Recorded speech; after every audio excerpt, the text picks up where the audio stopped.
our deepest fear isn't that we're incapable. It's that we're capable beyond our wildest imagination.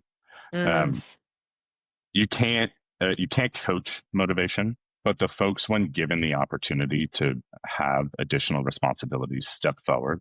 Those are the folks you lean into. hmm. Every team I've ever had, the top, I don't know, 3 or 4 reps did more than the bottom 8 or 9 put together.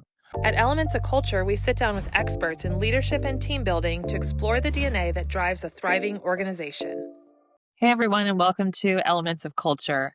I'm Taryn, and I'm joined with my co host, Julie. And today we have the pleasure of speaking with Eric Lurie. He is the VP of Sales at Zeb.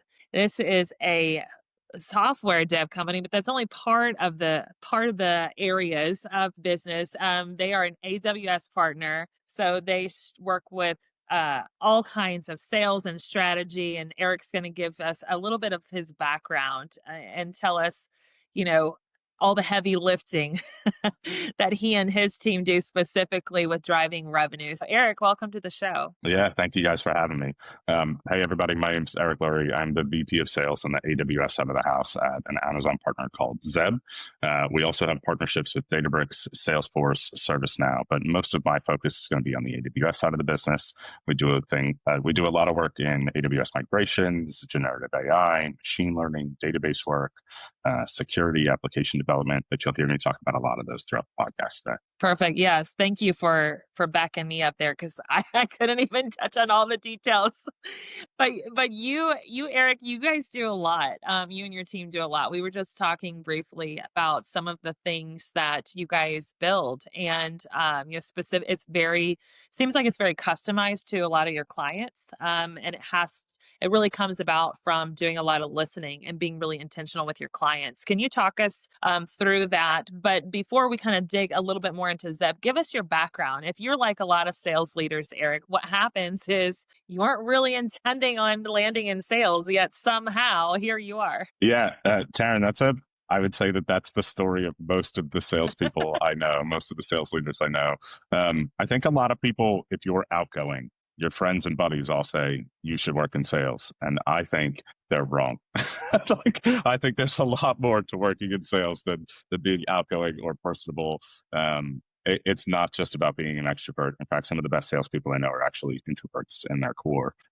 My background prior to working in sales was in athletics. I was a high school athlete. I thought I was going to play ball in college. I had some scholarship opportunities. And to be fully transparent, I was a dumb young kid and I got hurt off the field and I lost all my scholarship opportunities. I was in my early 20s. I got my first job in sales. I was selling cleaning. I built a cleaning company on the side, and I was really looking for a way just to build some extra income. I thought sales was the most money I could make with the least amount of education required. I got a job at a company in Delaware called Corporation Service Company, where I was incorporating some mom and pop businesses really well there. I moved onto their corporate hunting team where I was working with some of the Fortune 500 companies. Ultimately, I ended up moving from Philadelphia, where I was living at the time, to Los Angeles to take a job for a software company. We were a CRM plugin or a plugin to Salesforce that helped salespeople prioritize leads. It was a great entry point into software and tech in general, as I was already using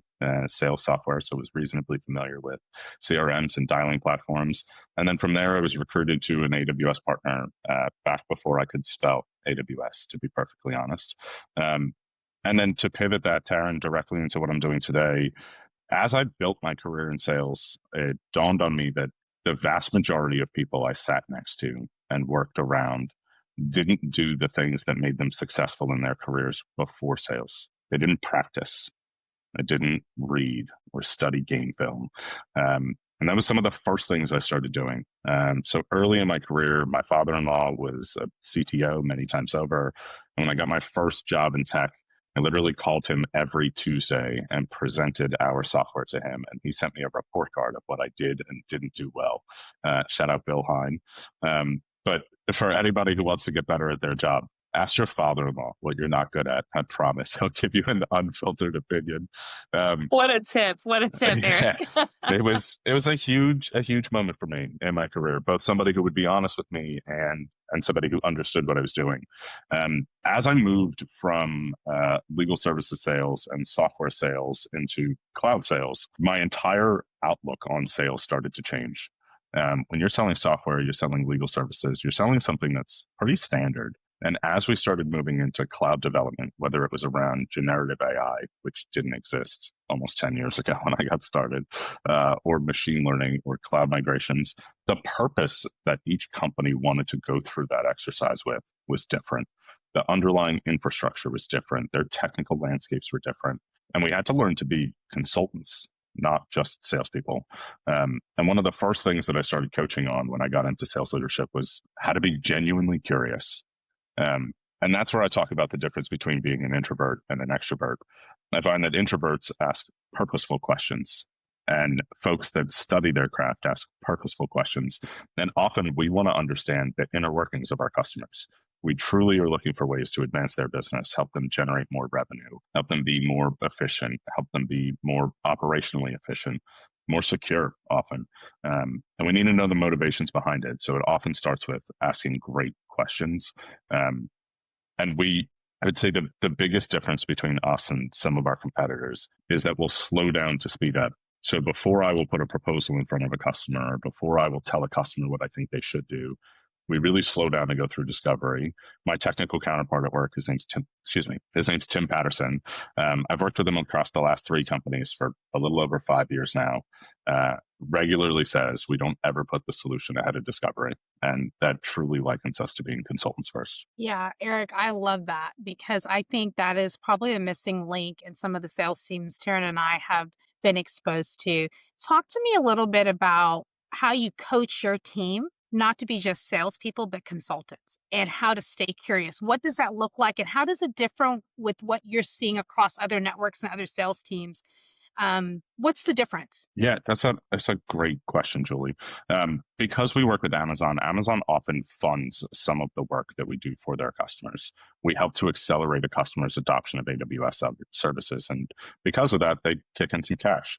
And a lot of the times, what I see is salespeople who really focus on the fact that a engagement is low or no cost to a customer, not thinking about the long term of the engagement. When it comes to coaching curiosity, I typically coach it by almost demanding that my salespeople read. That's I feel like I just set your podcast on fire by saying that, because most salespeople don't want to. I don't read. Right. I'll be very clear. I do not read. I listen to books on tape in the car. I spend a lot of time on flights. I listen to podcasts. I spend much more time listening than I do actually reading. And often I have to listen to the same chapter of a book twice because I realized that I started thinking about it and wasn't listening anymore. But here's the thing, you have the awareness to go back and listen a second time to make sure you're really getting it. This is why this is why you should read. This is why you should read. I mean, it happens when you read too. You end up skimming something. And Taryn, Julie, I've been married for it'll be 12 years next week, and my wife will tell you that I am not the best listener. And I find that that's a lot of salespeople have ADD or ADHD, and they don't know how to get back into the conversation, right? So to coach back into, or to lean back into how I coach on this, I think a lot of salespeople, while a customer is speaking, tend to dive into the thought that the customer is speaking about in their mind, and they stop listening, especially if you have a technical person in the room or there's another person in the room. And I found that one of the things that really worked for me was to say, hey, man, I was really following you up until this point, and then I got distracted by that thought, and I was thinking about this. I'm going to put a pin in that. We'll circle back to it at the end. But can you help catch me up from where we were? And the number one place that I coach to that is in my one-on-ones, because it happens to me in my one-on-ones. I'm talking to a rep. They start telling me about a campaign or a sequence or a customer they're working on, and they'll carry it all the way through to today's problem. But I'm still stuck in the beginning of the conversation, and we talk about it frequently. We just had our ELT offsite. We call that executive leadership team. Every company calls it something different. And at our leadership offsite, the number one thing that was pointed out to me, well, there was 2 things that were pointed out to me a lot. The first was tell your team to update Salesforce. And And I promise, I, like many other sales leaders, have to regularly tell my team to update Salesforce. But the second was that all of my training was done in one-on-ones. We didn't do any large trainings as a team. And because of that, some of the training was, I want to say, disparate, like data sources at some of our customers. I had a large discrepancy between the number one rep on my team and the last rep on my team. And I think that discrepancy was showed in multiple ways, in how they handle customer calls and how they handle their calls with Amazon, in a few different ways. But right now, we're rolling out a training plan for next year that is every other week and starts with something as basic as, what does a good call look like? And then instead of coaching in our one-on-ones, we're going to practice the key scenarios of a call. So I'm sure you guys can imagine that when I went to my team and I said, hey guys, we're going to practice, that so many eyes rolled that I immediately was like, all right, this is going to be a problem. And I had to explain to the people on my team who had different backgrounds, the different levels of practice. So I started with the athletes because it was the most natural to me. So the former athletes, I went to them and said, hey, we never practice a game from beginning to end. We practice the opening drive 5 times. We practice what happens coming at a halftime 5 times. We practice an in-game pitching scenario or a 1-inning scenario. You don't ever throw 9 innings, right? You're never playing a full 48-minute basketball game, right? You only practice the scenarios. That's what we're going to do in our one-on-ones. But in our larger calls, I'm actually going to have the team train the team, and we'll have folks that are experts at any one individual area coach. And that's how I train to coach as a, at least I would say, that's where I'm thinking about being more a consultant. And from my perspective, it's leading by example. So I have sellers on my team who want to be leaders. So for me to be a consultant and to really show the team that I'm listening, I chose them and tapped them on the shoulder to lead some of these trainings and really giving them the opportunity. I think the number one benefit to me as a leader, this is going to sound conceited, is that I want the people on the team to shine. I'm constantly going to put them in positive scenarios and give them the opportunity. And if you're listening to salespeople or you're being a consultant as a salesperson, you're listening to your team, I promise your sales team is telling you that they want more responsibilities, not less. Yeah, that's so good. As you're talking about this, I'm thinking of my own personal experiences with sales teams, but also just the culture sometimes of a sales team. And whenever there's anything new that's rolled out, new expectations, new training, there's always this like pushback. There's always the eye rolls. There's always the, I don't need this. Why are we putting, more expectations? Why are we filling up our calendar with more things? But I like that your approach, Eric, is, you know, even though you're rolling out something where there's expectations for the team, there's also this customization for each individual person. If that person is developing into a leader, then the way that they interact with that training or the responsibilities that they have is going to look different. Because I think at the end of the day, everybody wants to be seen and wants to be heard as an individual. And when you're in a team culture like that, it's like, well, I don't need this. And so there's a way to bring people up and let people shine in their own personal strengths that I think sometimes there are teams that are missing that. I agree with that, Taryn. I also disagree with it on like a fundamental level. And what I would say is there's an old quote, and it's not by me, and I'm not going to try to take claim for it. But the quote is, our deepest fear isn't that we're incapable, it's that we're capable beyond our wildest imagination. Mm. You can't coach motivation, but the folks, when given the opportunity to have additional responsibilities, step forward. Those are the folks you lean into. Every team I've ever had, the top, I don't know, 3 or 4 reps did more than the bottom 8 or 9 put together. But they don't always want to be leaders either. Sure. And it's important to point out that you can be a leader without having leadership responsibilities. You can lead from the front. You can show your team what the example is. But I've got a guy on my team. His name is John Panessa. He's our director of sales in the East. He leads our East Coast sales team and carries a quota. I don't know that I've ever worked with anybody that puts in the level of detail as John. Enough that it's mutual. We meet and I present anything to him that I want to present to the whole team, and I get his feedback first. He he then takes it and talks to the top 2 or 3 reps on his team, and we get an opinion, and we try to change the way that we're rolling out. I, I keep bringing this back to athletics. I think it's just because I'm a former athlete. But there is coaching to the talent on your team and coaching to a system. Mm-hmm. We have a system and process, but each talented person on my team is here for a reason. And I honestly believe that if they failed, it's my fault. I chose that person. I put them through a ringer of an interview. I either enabled or didn't enable them to be successful. I legitimately think that any person who wants to be successful in this role can be, but that your want for change has to be greater than your want to stay the same, and you show it in your actions. That's good.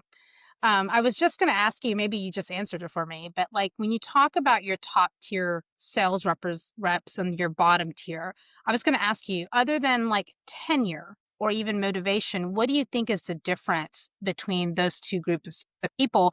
And is there a gap that we can bridge? Is there anything we can put on the table to bridge that gap?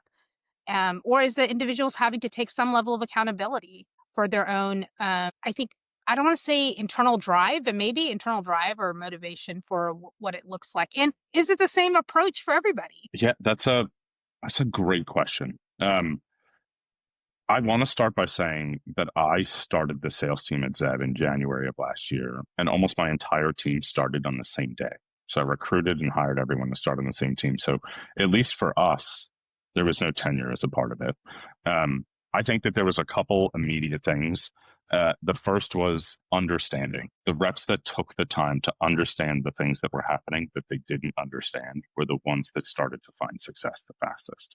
I'm not technical. I've told everybody I've worked with forever that I'm not technical. I've been doing this for 8 years. I'm fairly technical. There are little things that you can do today that make being technical significantly easier. For example, you got ChatGPT on your phone. Ask it questions. Like, you can create your own learning path. My wife and I have 2 young children, and we talk about, should we be investing in a 529 or should we be investing in an IRA? And I continue to tell her, this is a hot take, and I don't think that this is the hot take for the podcast, but I continue to tell her, I don't think college is going to be a thing in 20 years. You can design your entire own learning path today in 20 to 30 minutes with some catered questions. I still today, I don't use ChatGPT. I use Claude. It's an Anthropic model. They're not that different, right? I think the UI is very similar. I go in every morning and I write an Amazon service, and then I say, I'm not technical. Tell me what this would do in a restaurant and help me understand. Then tell me how these services would interact with each other. Quick example, Kubernetes is a container service. EKS in Amazon is a container service. So think it's the kitchen manager, and make sure that the sous chef, the fry chef, the guy on the grill, the guy who runs the food out to the table are all working together at their individual jobs to make sure that the customer gets their plate of food. I had been working in Amazon for 5 years and barely understood the difference between that container service and other container services till I started asking basic questions.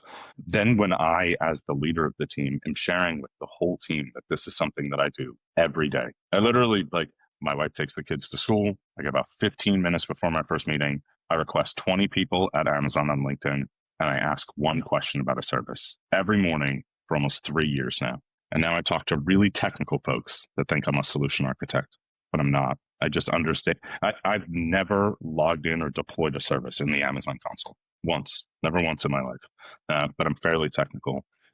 And Julie, to answer that question directly, I'd say the folks that take the time to get to that level of understanding were the ones that made a big difference. And I talked earlier about reading. There's a book called The Everything Store. It's essentially a biography of Jeff Bezos and Amazon together coming up. Well, we're partners of Amazon. It would be important to understand how Amazon grew up, right? We should understand their past. I've read that book, listened. I've read that book. I listened to that book on tape every year for the last 8 years in January. And it honestly started as a forced exercise from the first company I worked at in this space, and I hated it.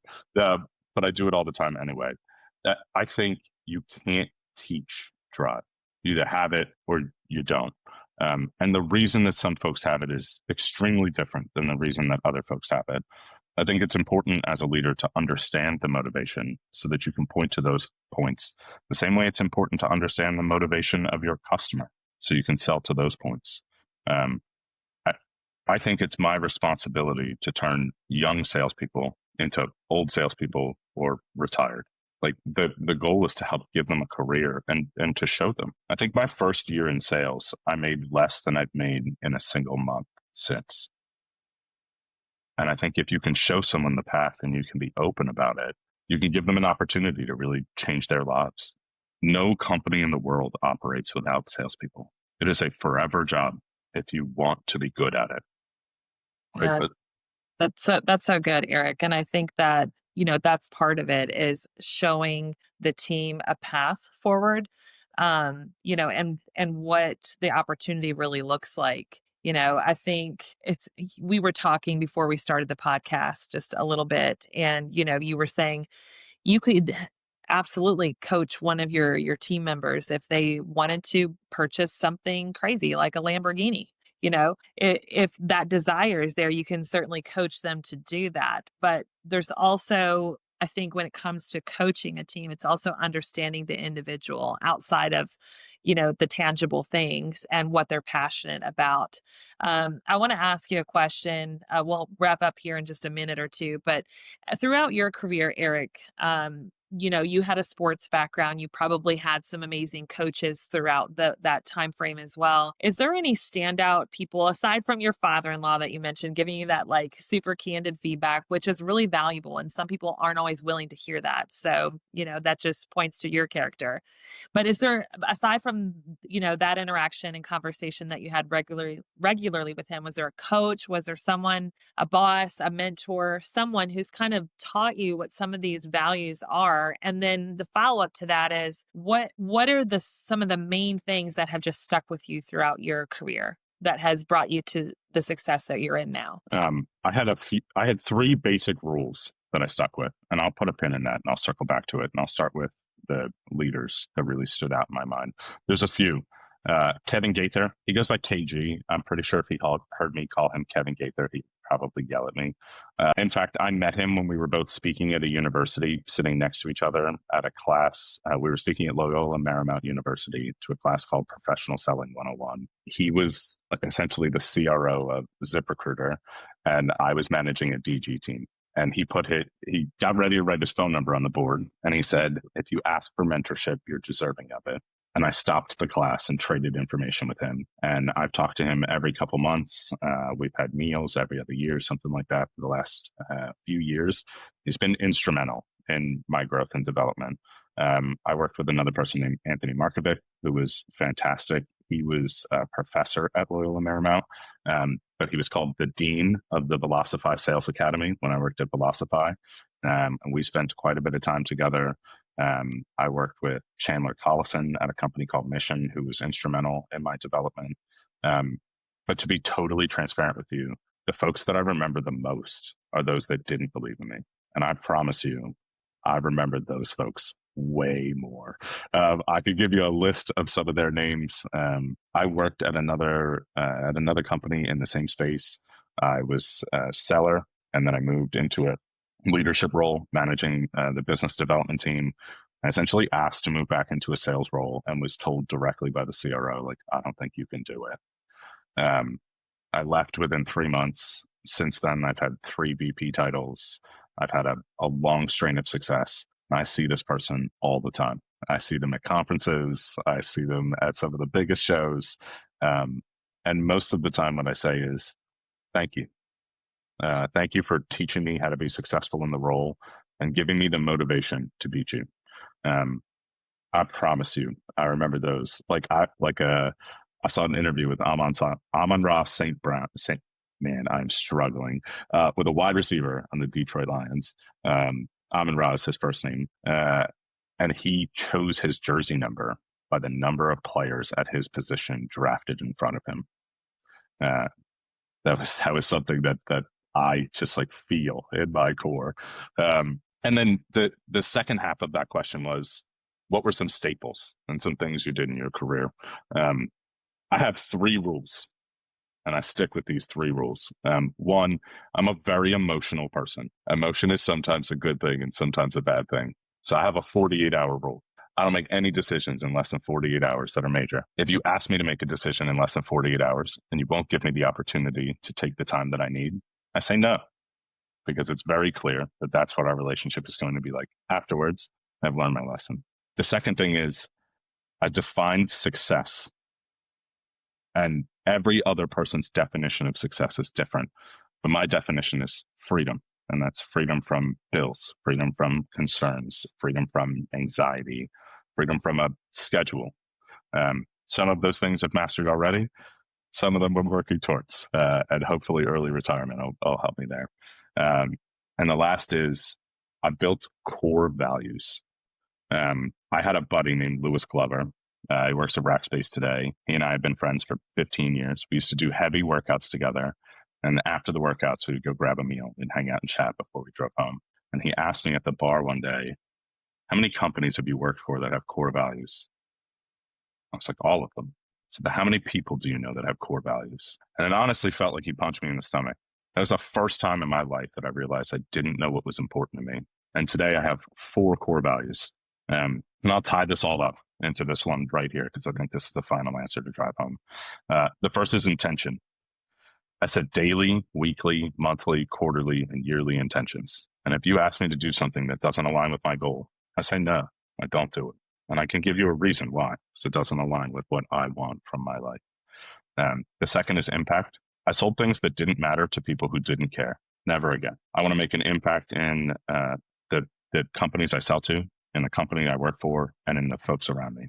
And if I can't make an impact, I don't feel like it's a good place for me. It's not a job that's going to fill my cup. Right. Next is mental health. In 2018, I met a guy who was the CTO of a men's mental health application. And ladies, when he said that to me, I laughed at him in his face. I was like, man, you just eliminated 51% of your purchasing audience. And he told me that 9 out of every 10 suicides in the United States was a man. And of that, 4 out of 9 of them were between 25 and 45-year-old white men. And 4 out of 9 of them were 18 to 32-year-old black men. And at the time, I realized that that was pretty much my entire network, was people in that category. And when he said it to me, it had this kind of like earth-shaking experience for me. I go to therapy every other week. It is on my calendar. I block time, make sure that the folks on my team are aware that they can go. When you're on a plane and the plane's going down, they say, put your mask on first. So if the sales leaders listening to this only hear one thing from this entire podcast, is take care of yourself first. Can't help anyone else if you don't take care of yourself. And my last one is presence. I'm talking to y'all. I'm not on my phone. I'm not checking Teams or Slack or email. When I'm with my family, I want to be with my family, not checking Teams, Slack, text messages, email, etc. But that also means that when I'm at work, I'm at work. I close the door. I try to spend that time at work in my office with focused time. That last one is the most difficult for me because there's so many things going on. I have a 4-year-old and a 2-year-old, or an almost 2-year-old. So a lot of things going on. I promise you, my sales team will tell you that they've been featured on many calls, many calls. But it was really important to me to be able to dedicate time. And I would sum all of that by saying, it is my intention to impact the mental health of the people around me through my presence. And everything that I do at work stems into those 3 activities. And those are both the 48-hour rule, my like kind of internal board of directors, or the people I speak with, and these core values. And these are things that I talk with all of the leaders in my career about. I make sure that we are all aligned in what I'm looking for. I think when you're looking at companies you want to work for, you want to look at the product, you want to look at the team, but you want to look at the values of the company. Do they align with something that you want to deliver to the world? Wow, Eric, thank you so much for sharing just those nuggets of wisdom that you've been able to receive throughout your career. Thank you for sharing your heart, your personal passion. It's so interesting. Even this morning, I was listening to a podcast, and it was talking about like your purpose and your story. And, you really do have to be intentional about the things that you say yes to. And does it align with your values? Does it align with your core purpose? And I think that sometimes in sales and even in the corporate space, we get lost sometimes. We get lost in the minutia, the day to day, the culture of everything that sometimes we lose ourself. So I do think that therapy, I think that talking, I think community, all those things bring such value and grounding you as an individual so that you can have greater impact with your sales team. So you can have freedom in your own personal life. Those are all so good. I think that we could spend really hours talking about some of these topics, but I just want to say thank you for sharing your heart. Thank you for sharing your leadership, your experiences that you've had with those that have been a part of your journey. It's been so refreshing to hear from you today. So thank you, Eric, for coming on the podcast. Absolutely. Thanks for having me on.